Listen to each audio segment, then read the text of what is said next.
this, we start with our team coverage of what is happening in the Middle East right now. Greg Palcott is in Istanbul ahead of a press briefing from the Pentagon this morning. But we start with Trey Yinks live in Tel Aviv with the latest on the ground. Trey. Ashley, Todd, good morning. The Israelis overnight launching new airstrikes against the Iranian regime. They say there were a wave of attacks targeting the capital of Tehran, also going after some of Iran's air defense systems that still remain. And the Israeli Air Force says for the first time since the 1980s, one of their planes was in a dogfight in the air, was able to shoot down one of the Iranian fighter jets that was over the capital of Tehran. As all of this is unfolding, there are new questions about who will lead the country of Iran after so many of the top leadership within the Iranian regime were taken out in the early wave of U.S. and Israeli strikes. One of the frontrunners, according to reports, is the son of Iran's former supreme leader, the Ayatollah Khamenei. His name is Mojtaba Khamenei, and he's known for a crackdown on protesters back in 2009 in Iran.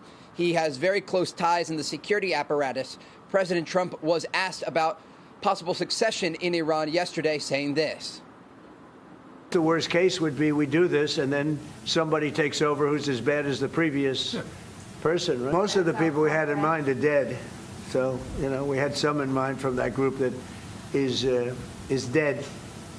And now we have another group. They may be dead also, based on reports.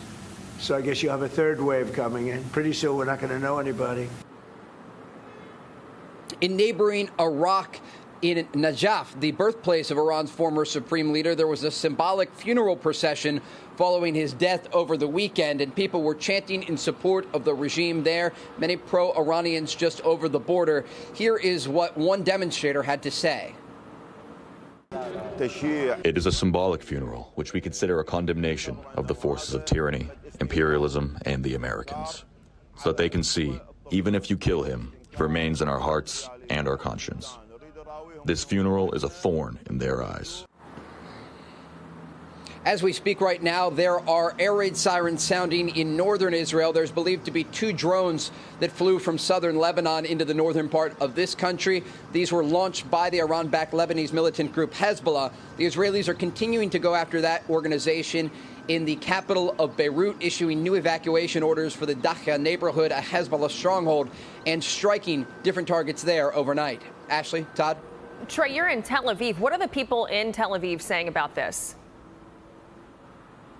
There's a real understanding here in Israel that the amount of incoming Iranian ballistic missile fire is expected to be greatly reduced in the days ahead. We've already seen Iran struggling to get large barrages of missiles off, and while at least 10 people were killed here by direct impacts, it is substantially less intense than during the 12-day war last year.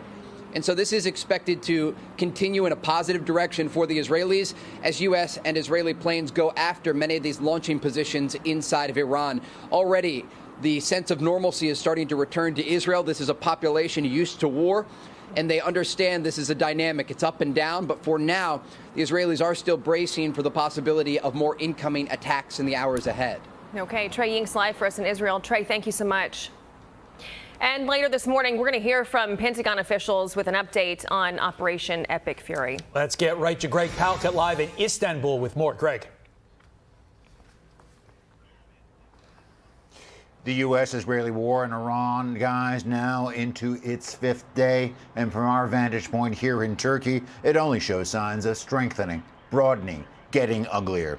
Tehran and other Iranian cities hit by what the Israelis say is their 10th wave of attacks. Government buildings, including those associated with Iran's crackdown on protests, have been hit.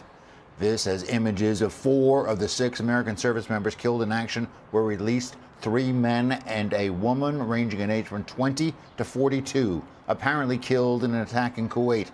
18 service members have been seriously wounded. Now, we've been watching from here retaliatory strikes by Iran throughout the entire region. At least 8 Arab countries have been hit, including 3 U.S. embassies, actually pushing the State Department to issue a call for all Americans to leave the area. The hitch is, guys, air travel has been disrupted from many of the key airports in the Gulf region. Also disrupted the production and shipment of energy. Refineries closed. The critical Strait of Hormuz has been disrupted. All this causing oil prices to spike and stock prices to fall. As more players get involved in the fight, Israel again hitting locations in Lebanon after the Iranian proxy Hezbollah continues to fire missiles. Israeli ground troops are also taking up positions there as Israel is also hit, including a target in Jerusalem by Iran. Folks, the death toll in the whole region now well over 1,000 as the funeral for the killed supreme leader, the Ayatollah Ali Khamenei, begins tonight. Things are only getting tougher. Back to you. Great.